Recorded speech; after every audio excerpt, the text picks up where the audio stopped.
going on? Welcome back, man. Welcome back to part 3. Part 3 of the Sora guide. I ain't mean to cover myself. So, for this part of the guide, I'm going to be covering Sora's neutral, pretty much like like the moves to be using, what you need to be doing, right? The range that you pretty much need to be fighting in, and just about like a starter game plan to give you an idea of like, hey, what should I be doing with Sora in terms of like, you know, because you might be in a situation where you're like, oh, well, I feel kind of lost. I don't exactly know what I'm doing here, but it's all good because I'm going to take care of you. I got you, and I hope you are still on this journey with me to becoming a Keyblade Master with Sora. So if you haven't looked at my other 2 previous parts to the guide, please look at those as well so you can have a better understanding of what is going on. I will link part 1 to link part 1 in the in the little video section, and then part 2, like again, they're all like in a playlist, so then it's like you can just watch them all, and would highly recommend it because again, like everything flows together for a reason. There's a method to the madness, if that makes sense. Because this video does assume that you've already watched part 1. Alright, so also please be familiar, just some prerequisites, please be familiar with how to do Rise in Nair 1, Short Hop and Fast Fall version into Nair 2, as this will be important. I will be talking about this. This will be a vital part to expanding on Sora's pressure, alright? So, without further ado, we'll get started. Okay, also as well, please keep in mind that what I'm going to be doing is I'll be switching between the gameplay for me and the training room so you guys can see how this character is played in motion. So hopefully you guys can enjoy that and stuff like that. So there also may be a couple things that I might have left out when it comes to doing neutral, so please keep that in mind, and if you guys do want to elaborate on it, let me know in the YouTube comments, in the comment section below. I will really appreciate that, greatly appreciate it. And finally, so a disclaimer, there is a counterplay to everything in Smash. One or more of these options that you try to go for and you try to mix up people and stuff like that, they might be counteracted with something simple. You never know. You never know what will happen and what will occur for you, alright?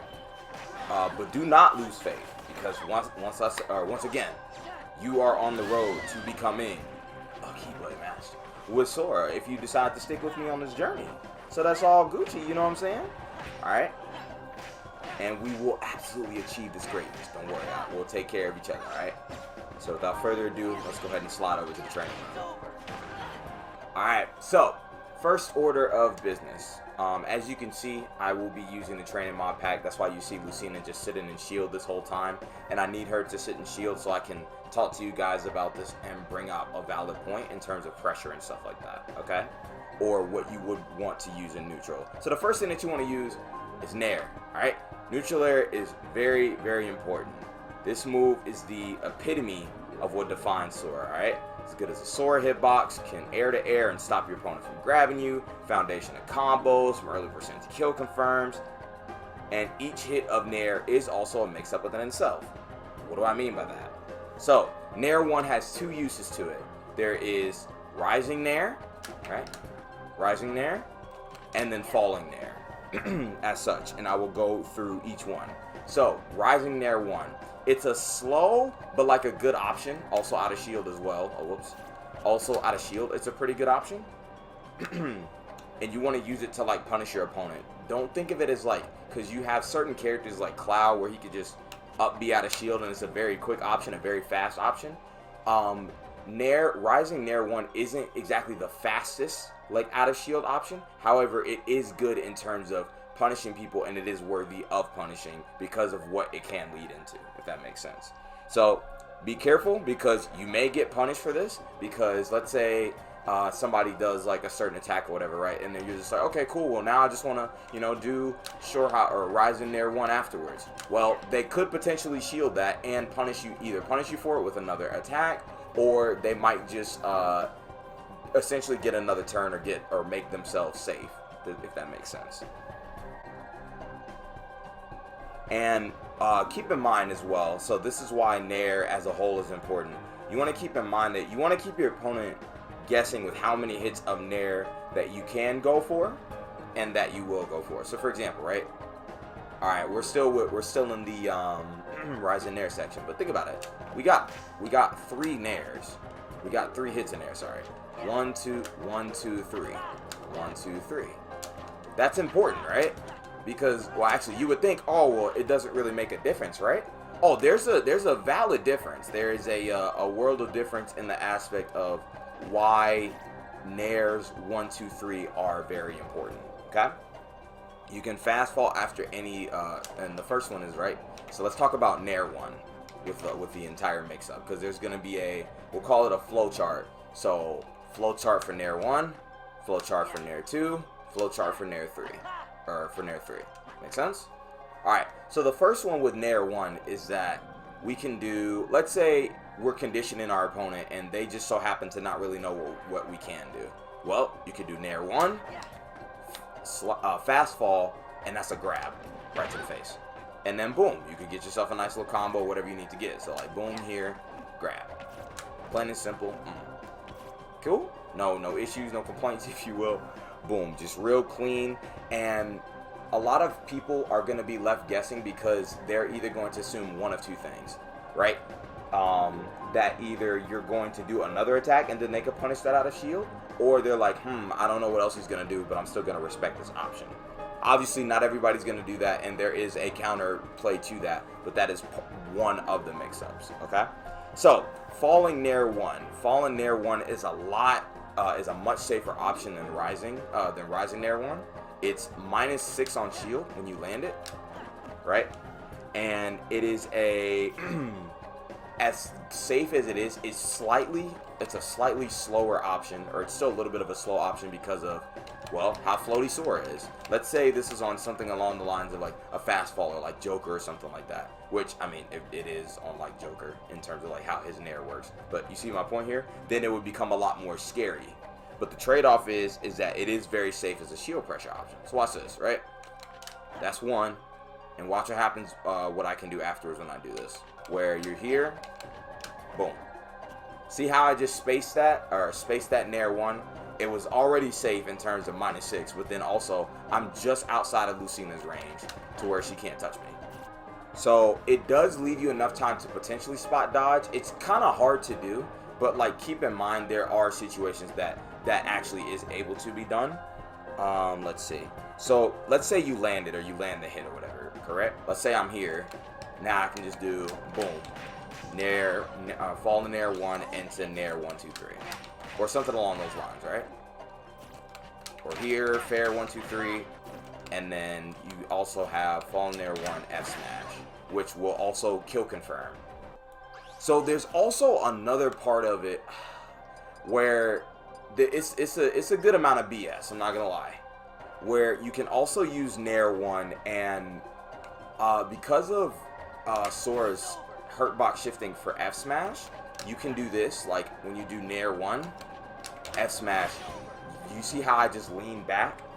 I lean back, made myself safe, and then I move forward an inch with the forward smash. It is ridiculous. It is a ridiculously good option. I don't know why it is a thing, but hey, Sakurai decided to bless us, all right? So from Nair 1, we can lead into the other mix-ups that we have, which are fast fall Nair 2 or Nair 3. Not from falling Nair 1 because you're already close to the ground, but more specifically from rising Nair 1, okay? So fast fall Nair 2. This is, like I said, done after rising Nair 1. It's slightly more unsafe than Nair 1. It's -8 on shield. It's good to hit someone who doesn't expect you to hit them twice.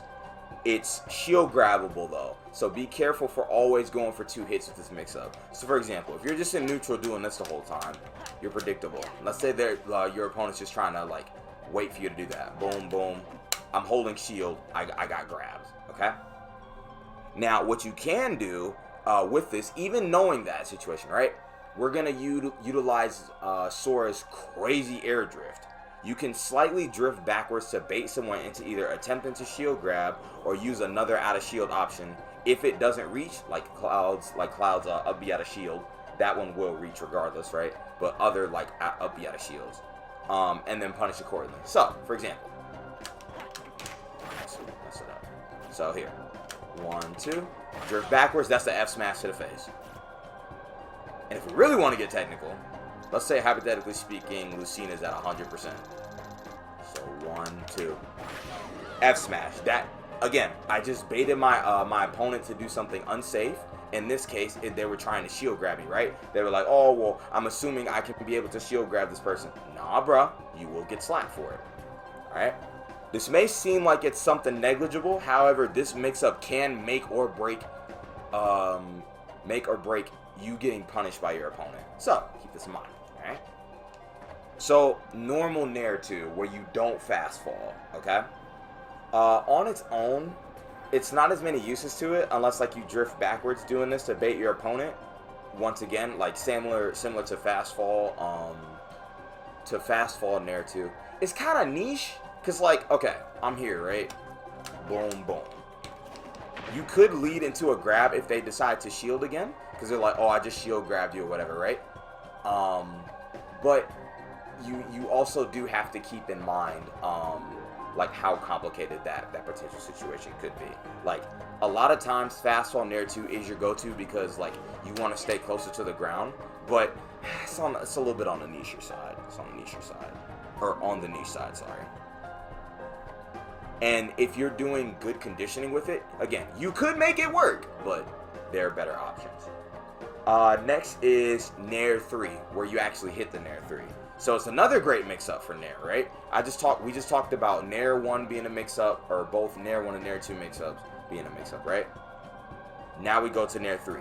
It's very niche, but what you want to do is, or not niche, but it's used to hit someone that's trying to shield grab you, right? And then send them at an angle to where either they want to jump out, they want to air dodge, or will try to get anti and punish you. So, for example, you can also drift this backwards slightly while still remaining like in the hit portion in order to punish your opponent. In this case, it doesn't matter per se if you drift back the Nair 3 with intention of hitting it, because watch, right? I'm here, 1, 2, 3.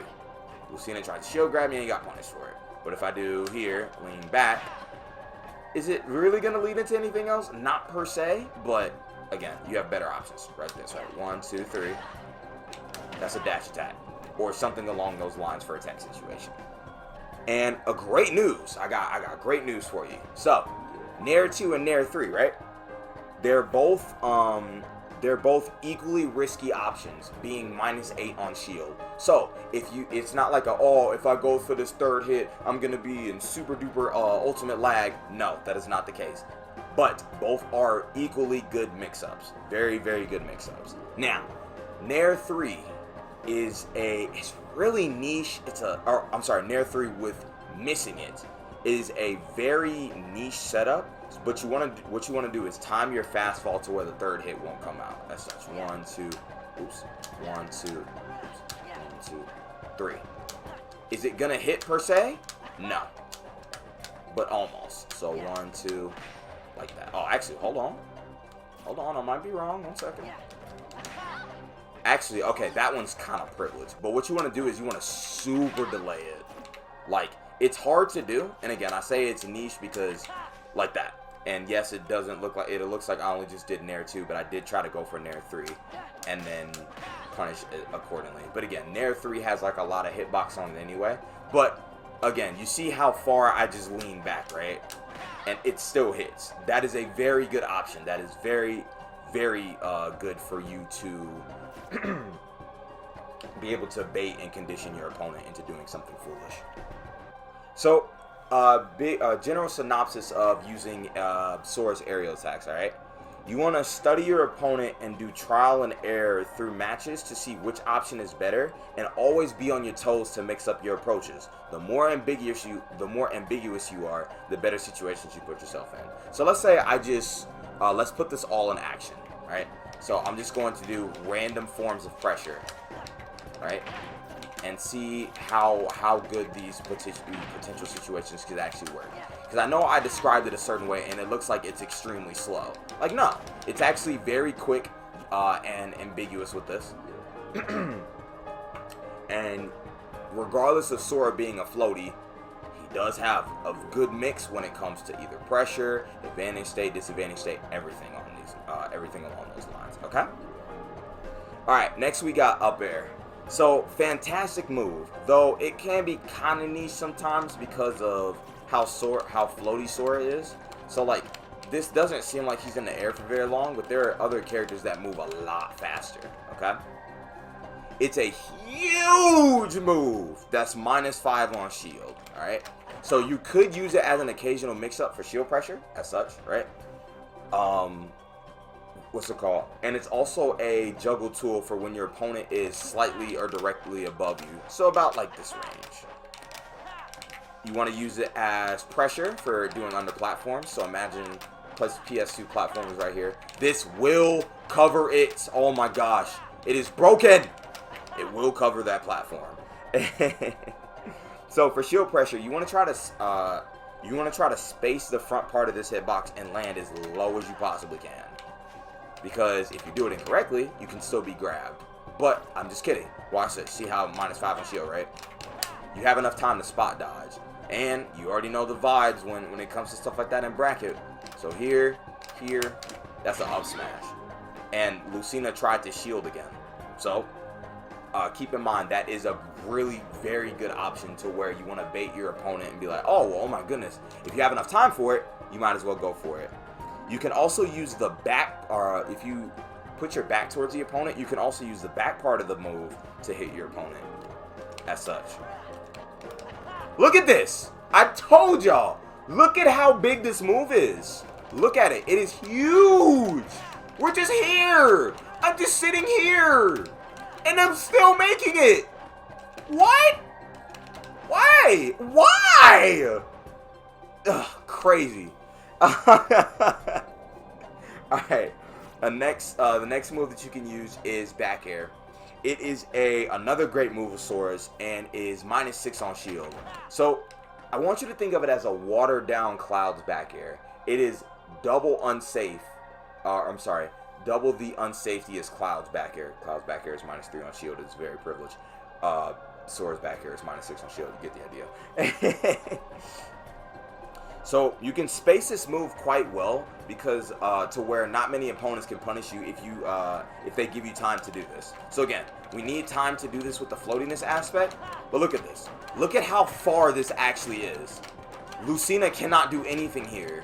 There's no grab, well, I messed that up. I messed up the spacing, but you get the idea. So here, F smash. Yet again, another way to bait out your opponent. Also, you can use it you can use reverse aerial rush to do a raw back air, which is very good for calling out, very good for anti-airs. I'm sorry, very good for air-to-airs and calling out jumps. Now, another thing that you can do, right, which is also really good for this move, is you can also act really quickly out of back air. So, as such, right, you can do back air into another back air when you're full hopping. When you're short hopping, it's just, you only get enough time for one. But again, it's so negligible, like it's already good. Now, you can also do look at this. Back air into up air. Look at how safe that actually is. Ridiculous. Again. Actually, well, obviously her shield got broken because she was holding shield like a dum-dum, but you get the idea. So, you want to try to find creative ways to implement this into your gameplay, as this move has some seriously good options it can provide for you. Do not sleep on this move. Do not do it. That move is there to help you. You feel me? Alright, next we have F-tilt, or we have grounded attacks. So there are two main ones that you can use in neutral, but I'm just going to cover I'm going to cover two of them. Or actually, I'm going to cover 3 of them, but 2 of them are important. Alright? So the first one is F-tilt. I want you to keep in mind that for all of the grounded attacks that I'm mentioning, you want to condition your opponent first, and also you need to space at a safe range. Otherwise, you will get heavily punished because they are nowhere near as safe as the aerials are. So, perfect example, right? For F tilt.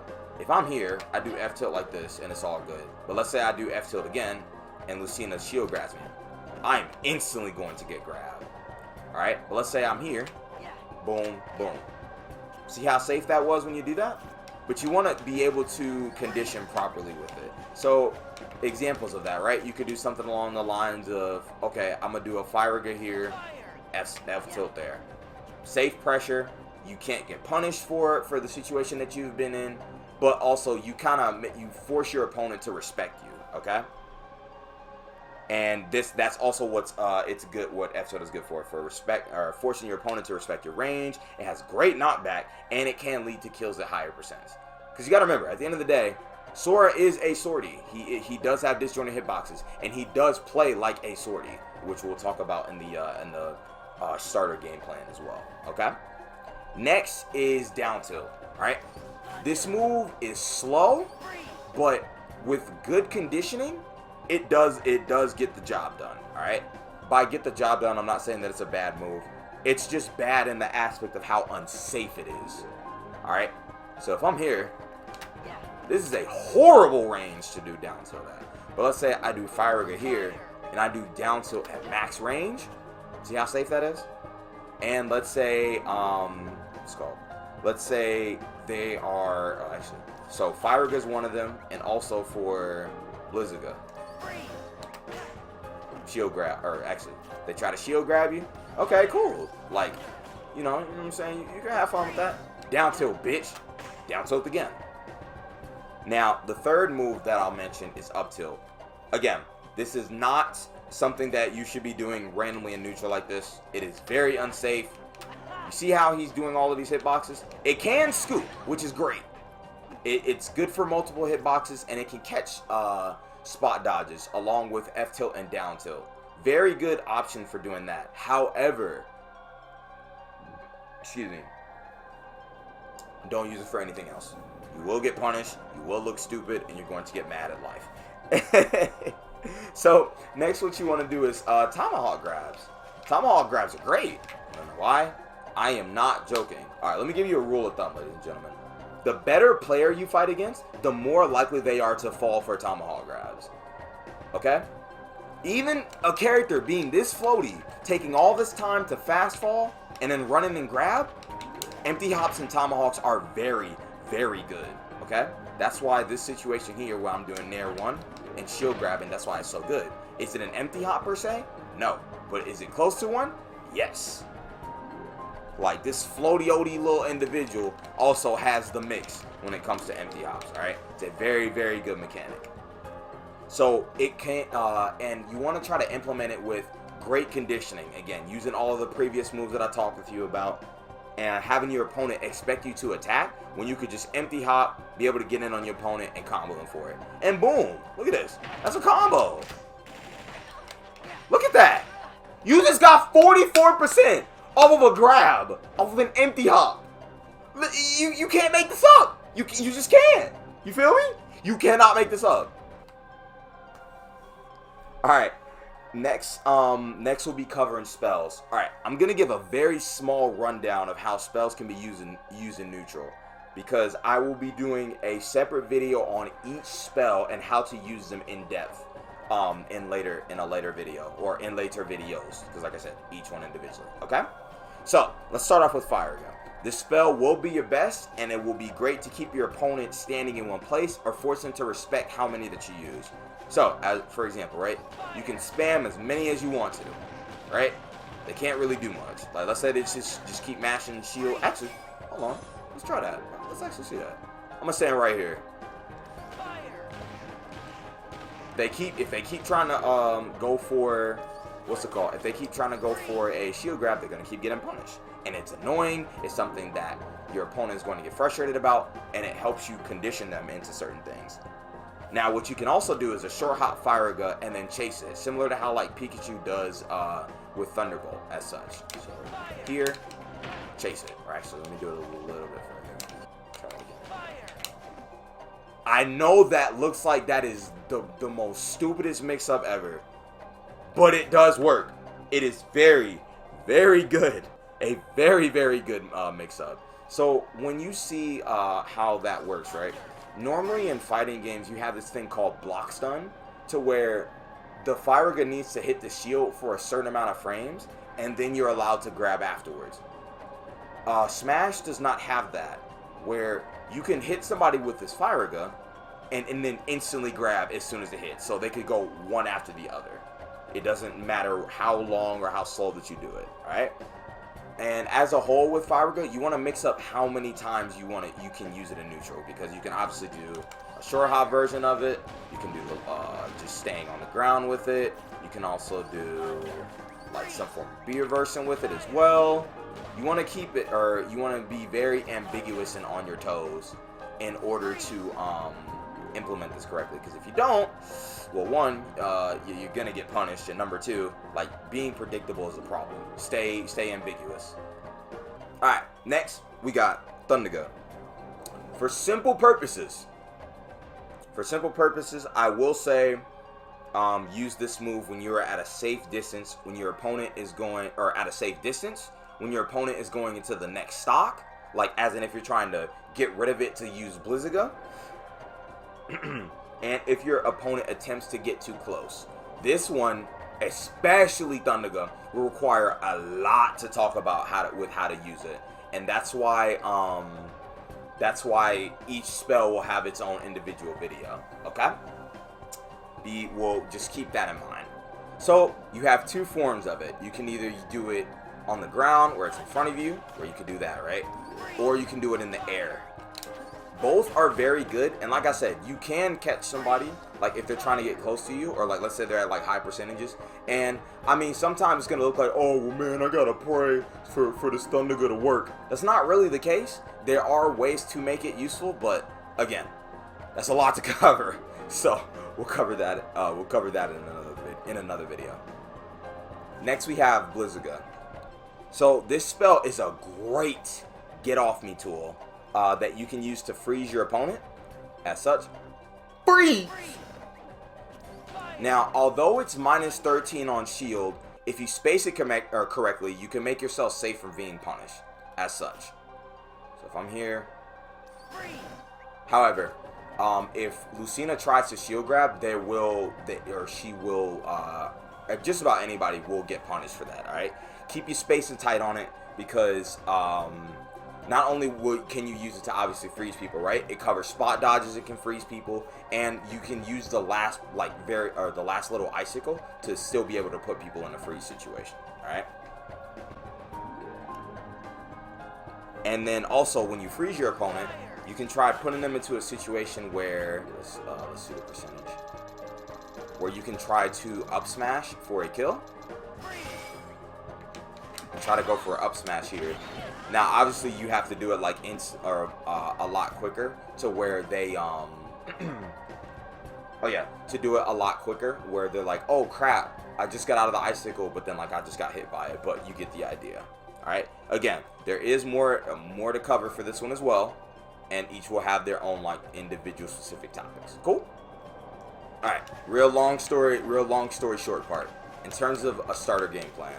Besides with all of the different tools and ideas of aerials and tilts that I've given you, right? You want to stay, give it about this range. Give it about this range, because you give yourself enough time to be able to,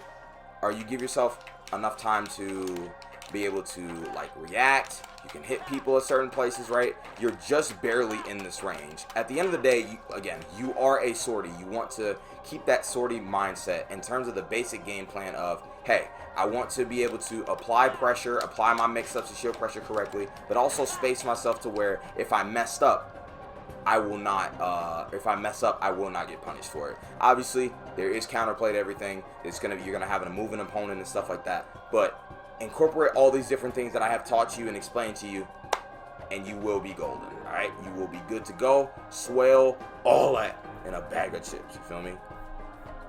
Alrighty, everybody, that will do for part 3 of my Sora YouTube video.